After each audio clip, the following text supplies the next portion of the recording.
हमें कभी न कभी अचानक पैसों की जरूरत पड़ जाती है। ऐसी स्थिति उनको अपने जानने वालों से पैसे मांगने पड़ते हैं। लेकिन अगर आपको अपने जानने वालों से पैसे लेना ठीक नहीं लग रहा है तो आप पर्सनल लोन ले सकते हैं। ये काफी आसानी से मिल जाते हैं। सभी बैंक और नॉन फाइनेंशियल बैंकिंग कंपनियां पर्सनल लोन देती है। यहाँ पर ब्याज दरें अलग अलग होती है। ऐसे में जरूरी है कि ऐसी जगह से पर्सनल लोन लिया जाए जहाँ पर सबसे सस्ता मिल रहा हो। पर्सनल लोन लेने के लिए जरूरी नहीं है कि आपके पास उस बैंक में खाता हो। अगर आपके पास आय का प्रमाण और अन्य जरूरी दस्तावेज हैं तो आप कहीं से भी पर्सनल लोन ले सकते हैं। तो चलिए जानते हैं कि कहां और किस ब्याज दर पर आपको पर्सनल लोन मिल रहा है। सबसे पहले बात करते हैं स्टेट बैंक की। स्टेट बैंक इस वक्त 11% से लेकर 15% की ब्याज दर के हिसाब से पर्सनल लोन दे रहा है। पंजाब नेशनल बैंक इस वक्त 10.40% से लेकर 16.95% की ब्याज दर के हिसाब से पर्सनल लोन दे रहा है। यूनियन बैंक ऑफ इंडिया इस वक्त 11.40% से लेकर 15.50% की ब्याज दर के हिसाब से पर्सनल लोन दे रहा है।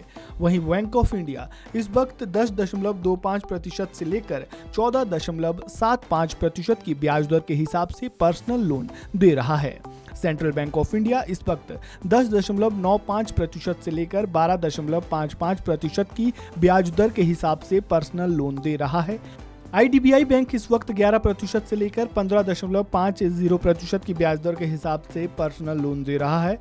वहीं यूको बैंक इस वक्त 12.45% से लेकर 12.85% की ब्याज दर के हिसाब से पर्सनल लोन दे रहा है। बैंक ऑफ महाराष्ट्र इस वक्त 10% से लेकर 12.80% की ब्याज दर के हिसाब से पर्सनल लोन दे रहा है।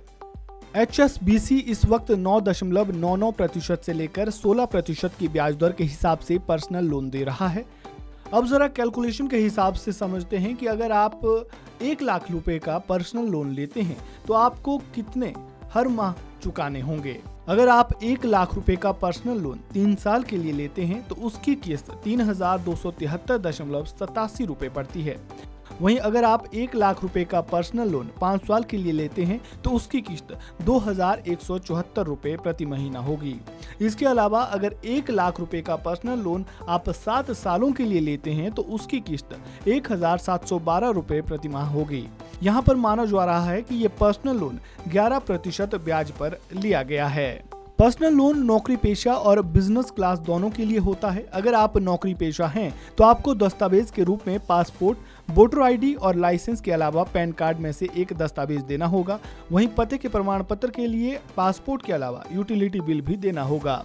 आय के प्रमाण के लिए जिस बैंक में वेतन आता है उसका स्टेटमेंट मांगा जाता है। वहीं अगर बिजनेस करते हैं तो आपसे पासपोर्ट, वोटर ID और लाइसेंस के अलावा पैन कार्ड में से एक दस्तावेज देना होगा। वहीं पते के प्रमाण के लिए पासपोर्ट के अलावा यूटिलिटी बिल में एक देना होगा। वहीं आय का प्रमाण देने के लिए आपको अपने कारोबार की 2 साल की बैलेंस शीट देनी होगी। इस वीडियो में फिलहाल इतना ही। आपको जानकारी कैसी लगी कमेंट बॉक्स में राय जरूर दें और इसी तरह की मजेदार और रोचक जानकारियों के लिए हमारे चैनल को सब्सक्राइब करना बिल्कुल ना भूलें।